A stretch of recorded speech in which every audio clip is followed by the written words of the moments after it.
Football coaches are a special breed, plain and simple. There are few professions out there that attract a more specialized group of people, something that in part has to do with the culture of the sport. After all, many of the coaches in the NFL were former players, either professionally or at the college level, who have been deeply entrenched in football guy culture for 20 plus years. And make no mistake about it, Joe Judge, the rookie head coach of the New York Giants, fits that mold to a T. Since taking over in the Meadowlands, there have been some hilarious headlines to come out that truly only the most grizzled and, well, insane football coach could warrant. Things like taping tennis balls to his players' hands during practice, and even making his assistant coaches run laps. The visuals, I know.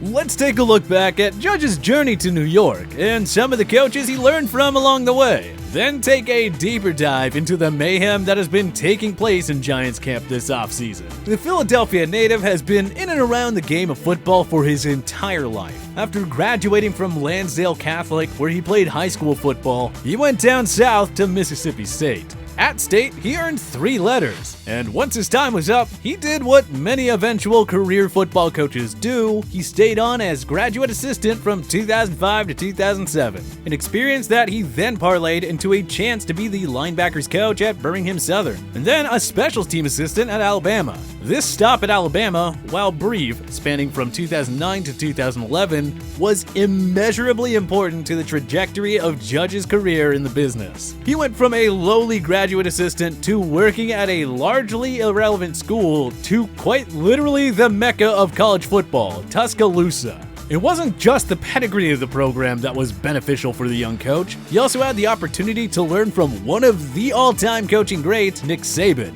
Not to mention the fact that he got to work on 2 national championship winning staffs, an invaluable experience. But perhaps more importantly was the fact that during his time at Alabama, he was able to take ownership of a surprising amount of responsibilities with the special teams unit, enough that he was able to make an impact on Saban. The crazy part of it is that Saban didn't just tolerate Judge in the way he does so many. He clearly must have had a load of respect for the young coach, enough for Judge to earn a cosign on his resume, which Saban clearly must have done considering Judge got the opportunity to go directly from Bama to the New England Patriots, where Saban's longtime friend Bill Belichick runs the show.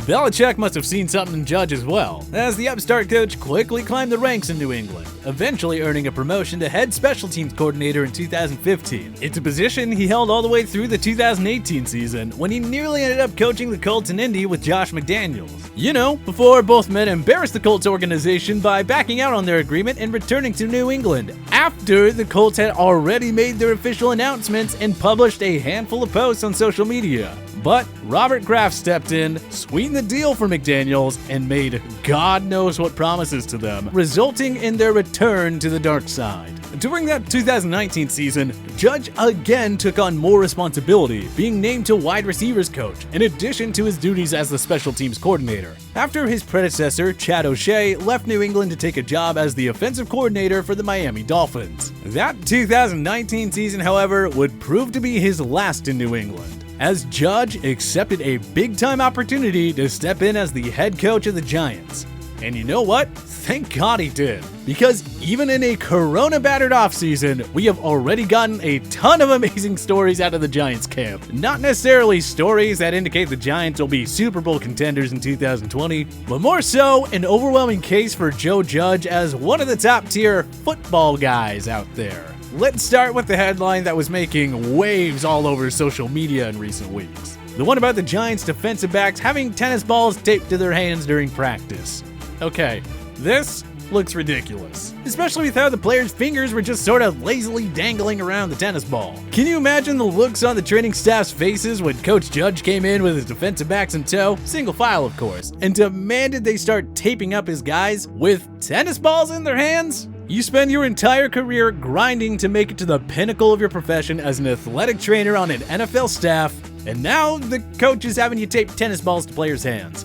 Just outrageous. Now, we don't have any proof that the tape jobs were done by the training staff per se, but this is how I'd like to imagine it went down. And based off the professional touch those reps have, it's more likely than not the case. And if you were wondering why Coach Judge would deploy such a strange strategy, there is, according to Judge, a method behind the madness. Well, sort of. Judge thought it was an innovative way to help condition his D-backs to eliminate the holding and interference penalties after they were plagued by them last year. Because, well, you can't do much jersey grabbing when you have tennis balls taped to your hands. Still, I can't wait until the first interception that bounces right off a Giants defender's hands this year because they haven't been able to catch a ball since 2019. The crazy part is, this is just the tip of the hardo iceberg with Joe Judge. Ever since he got to the Meadowlands, he has made it his mission to toughen up the Giants with his Bill Parcells-esque coaching style. Because according to Judge, that's how football ought to be taught. It's how he's seen the game throughout his entire life, going back to his days at Lansdale Catholic, where his high school football coach, Jim Algeo, was judge, jury, and executioner, absolutely berating the team whenever he saw fit. Now, that's not to say that he was a bad guy or that the team hated him or anything like that. Judge explained that Algeo knew when to dial it back and offered a few team-friendly perks, like letting the seniors run the last practice of the season, things like that to sort of humanize the relationship. But time will tell if Judge can develop that human side, because his two biggest coaching influences post-high school, Bill Belichick and Nick Saban, both seem to have abandoned that piece of the role, which is all fun and good if you can win. Something that Saban and Belichick have had no problem doing in their respective organizations. But that is much easier said than done, and if the Giants get off to a rocky start, I have a feeling that Judge will have a hard time getting the guys to fully buy in, let alone staving off a mutiny like the one that Bud McAdoo endured a couple of seasons back. Judge's authoritarian style of coaching shouldn't really be catching anyone off guard though. The reality is, it's the reason why the Giants brought him in. There has been a growing belief in the facility that the organization needed a firm, maybe bordering on tyrannical voice to get the group of young but talented players headed back towards contending. A notion that has support from some notable Giants alumni like Leonard Marshall, who played on those beastly Giants D-lines back in the 80s and early 90s. The last 5 years, I watched the Giants practice and I couldn't stomach the practices. Marshall told NJ.com, they didn't play with the same tenacity that we played with. Maybe it was because they weren't challenged as hard as we were. I think that needs to come back to that organization for them to call themselves the New York Giants with respect. So Joe Judge may be the answer. While there is a hint of old man yelling at cloud in Marshall's comments, the message is clear. Bring in some grit, some toughness, a rigid coach who will restore order to one of the NFL's most tradition-laden franchises. And that, for better or worse, is exactly what Judge has done since arriving.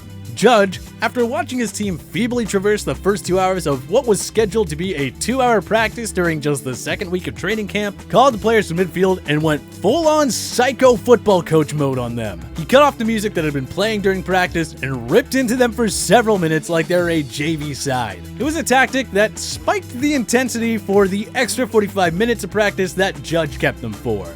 At least, according to Judge, it did. The guys ended with intention and competed at the end, Judge said. I thought they finished with a lot of intensity. We got some quality work. We value the ability to work on sustained drives like we were able to today.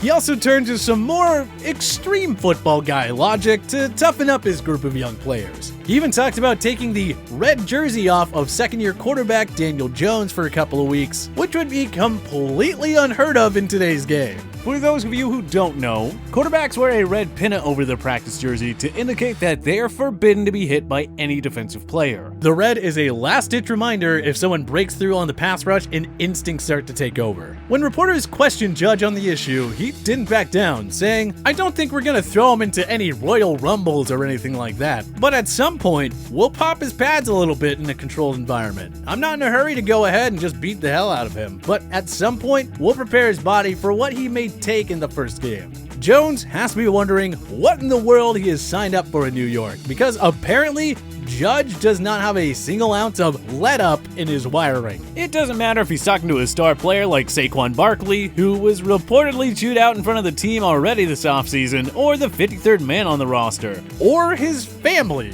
He has even admitted that his wife lives like a widow during the holidays because they coincide with football season, and he just doesn't have it in him to sacrifice an ounce of football, even for things like family. Now, it is worth noting that Judge is not the first Belichick disciple to try and take Bill's hard-nosed coaching style and bring it to another organization. And unsurprisingly, almost all of his predecessors have failed pretty epically. Perhaps it's because they're trying to coach like a knockoff version of Bill instead of finding their own style that worked for them. Authenticity is crucial in building a strong working relationship with the players, especially if you're going to be riding them hard in practice. And I have a feeling that we'll be able to tell just a few weeks into the season how authentic Judge is, because this whole thing could end up burning to the ground if he's not true to himself. But in the meantime, we can just continue to enjoy the ridiculous headlines that come out of Meadowlands, because once tennis balls start getting taped to guys' hands, you can't rule anything out. How do you think Joe Judge will fare in his first season with the Giants? Join us in the comment section below. If you like this video and learned a thing or two, clicking the like button helps out a ton, and hey, we appreciate it. If this is your first time coming around to TPS though, subscribing is a great idea because we put out videos like this every single day. But as always, thank you for watching, and we'll see you guys next time.